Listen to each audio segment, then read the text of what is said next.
Hi viewers, today మనం April 29, 2025 సంబంధించి current affair discuss చేయబోతున్నాం.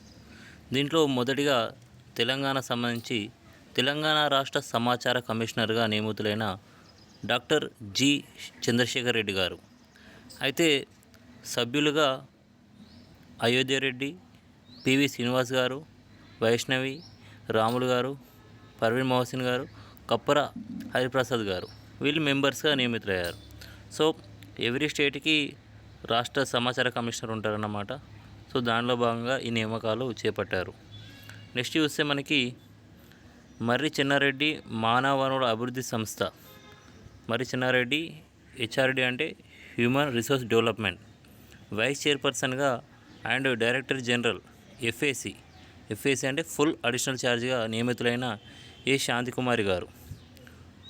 నెక్స్ట్ చూస్తే మనకి ఇది సైన్స్ అండ్ టెక్నాలజీకి సంబంధించిన బిట్. ఇది ఎల్ఆర్టీడి లోవర్ రెస్పిరేటరీ ట్రాక్ట్ డిసీజ్ చికిత్సలో వాడే మందును మన దేశంలో పంపిణీ చేయడం కోసం సనోఫీ హెల్త్ కేర్తో భాగస్వామ్య ఒప్పందం కూర్చుకున్న డాక్టర్ రెడ్డీస్ ల్యాబొరేటరీస్.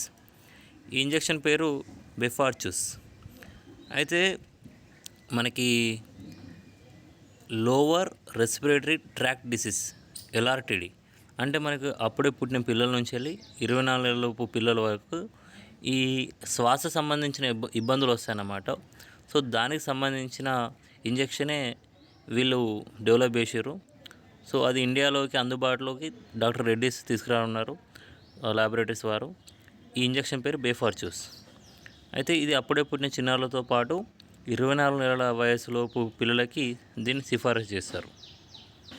నెక్స్ట్ మనం చూసుకుంటే కంటిన్యూషన్లో దేశ పారిశ్రామికోత్పత్తి వృద్ధి index of industrial production IIP అంటారన్నమాట. ఇది మనకు 2025 మార్చిలో మనకి 3% ఉంది. అదే ఫిబ్రవరిలో 2.7% ఉండే. అయితే 2024-25లో చూస్తే ఇది 4% ఉంది. మొత్తంలో చూసుకుంటే ఫైనాన్షియల్ ఇయర్లో అట్లా మనకి ఇది 4 సంవత్సరాల కనిష్టం అన్నమాట. సో 4 years లో ఇది ఈ గ్రోత్ అనేది. 2023-24లో ఐఐపి వృద్ధి 5.9% ఉంది. ఓకే, సో దాంతో పోలిస్తే 2024-25 ఫైనాన్షియల్ ఇయర్లో తగ్గిందని మనకి ఇక్కడ అర్థమవుతుంది. సో నెక్స్ట్ చూస్తే ఇక్కడ ఈ ఐఐపిని ఇండెక్స్ ఆఫ్ ఇండస్ట్రియల్ ప్రొడక్షన్ ఎవరు ఇస్తారంటే ఐఐపిని ఈ ఇండెక్స్ని ఎన్ఎస్ఓ వాళ్ళు ఇస్తారు. ఇది ప్రతి నెల ప్రకటిస్తున్నారు ప్రస్తుతం. అంతకుముందు 2 monthsకి ఒకసారి ప్రకటించేవారు, ఇప్పుడు ప్రతి నెల ప్రకటిస్తున్నారు.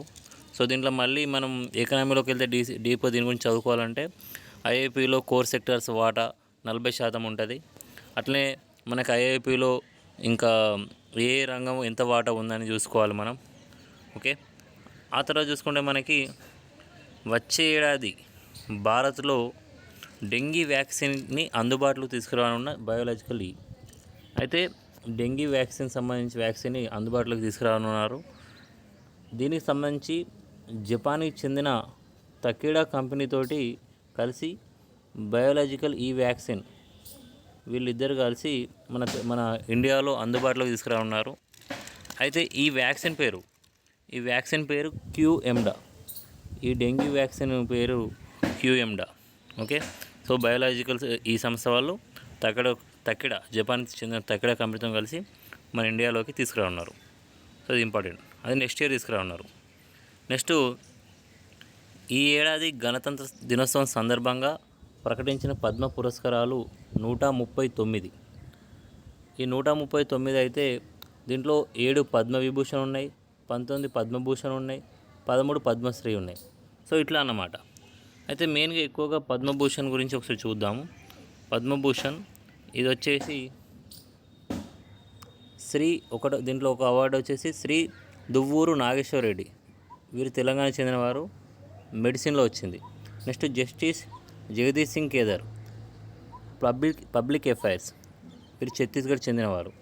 నెక్స్ట్ కుమిదిని రజనీకాంత్ లాకియా, మీకు ఆర్ట్ కళలకు సంబంధించి వచ్చింది, వీరు గుజరాత్ చెందినవారు. అర్థ శ్రీ లక్ష్మీనారాయణ సుబ్రహ్మణ్యం, వీరు కళలకు వచ్చింది, వీరికి కళలకు సంబంధించిన అంశంలో వీరు కర్ణాటక చెందినవారు. నెక్స్ట్ లేట్ అంటే వీళ్ళు చనిపోయిన వారు అన్నమాట. అట్లా ఎంటి వాసుదేవన్ నాయర్ వీరికి లిటరేచర్ అండ్ ఎడ్యుకేషన్లో వీరికి వచ్చింది పద్మవిభూషణ్. వీరు కేరళకు చెందినవారు. అయితే next Osamu Suzuki trade and industry వాణిజ్యం మరియు పరిశ్రమకు సంబంధించిన అంశంలో వచ్చింది వీరు జపాన్కి చెందినవారు. నెక్స్ట్ లేట్ శ్రీమతి శారదా సిన్హా ఆర్ట్లో వచ్చింది, ఆర్ట్ కళలకు సంబంధించి వీరు బీహార్ చెందినవారు. అయితే మొత్తం అవార్డులో చూసుకుంటే మనకి 23 మెంబర్స్ ఉమెన్కి అవార్డ్స్ వచ్చినాయి. 10 members NRIs foreigners or person of Indian origin. So 10 members NRI foreigners person of Indian origins ఉన్నారు. 13 మందికి మొత్తంగా మరణాంతరం వచ్చిన వాళ్ళు 13 మంది. Okay, thank you. నా ఎక్స్ప్లెనేషన్ నచ్చినట్లయితే లైక్ చేయగలరు, సబ్స్క్రైబ్ చేసుకోగలరు. సో కింద డిస్క్రిప్షన్లో ప్లేలిస్ట్ క్రియేట్ చేయడం జరిగింది. టోటల్ ఏప్రిల్ మంత్కి సంబంధించిన కరెంట్ అఫైర్స్ మీకు డైలీ 5 to 6 మినిట్స్లో మీరు వినడానికి ఆ ప్లేలిస్ట్ యూజ్ అవుతుంది. Thank you.